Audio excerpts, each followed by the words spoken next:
নমস্কার বন্ধুরা, কেমন আছে? আশা করি সবাই ভালো আছেন। আজকে আমি দই কাতলা বানাবো। আমি এখানে পেটির মাছ 4 পিস নিয়েছি। তেল দেবো, মাছটাকে ভেজে নেব। আমার তেলটা গরম হয়ে গেছে। আগে থাকতে আমি লবণ আর হলুদ মাছে মাখিয়ে নিয়েছি। এবারে মাছটা ভেজে নেব।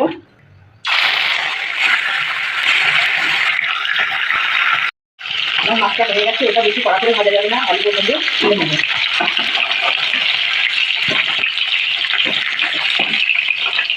এই তেলে আমি আর কিছুটা তেল দিয়ে দেবো।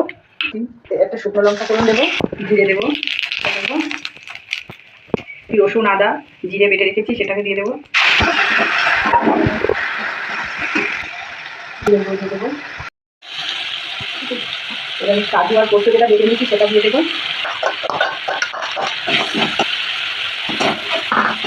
কিছুটা নাড়াচাড়া দিয়ে দেবো। স্বাদ মতো লবণ দিয়ে দেবো। এটা ভাজা হয়ে গেছে। এবার কিছুটা জল দিয়ে দেবো, দই দিয়ে দেবো, গরম মশলা দিয়ে দেবো, এলাচ। এবার আমি ভাজা মাছটা দিয়ে দেবো।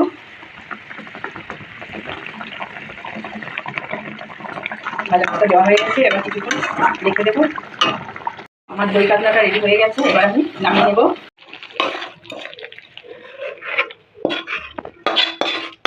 আমার দই কাতলাটা নামিয়ে নিয়েছি। এবার আমি কিছুটা ধনে পাতা ছড়িয়ে দেবো। যদি ভালো লাগে তাহলে লাইক শেয়ার সাবস্ক্রাইব করে দেবে।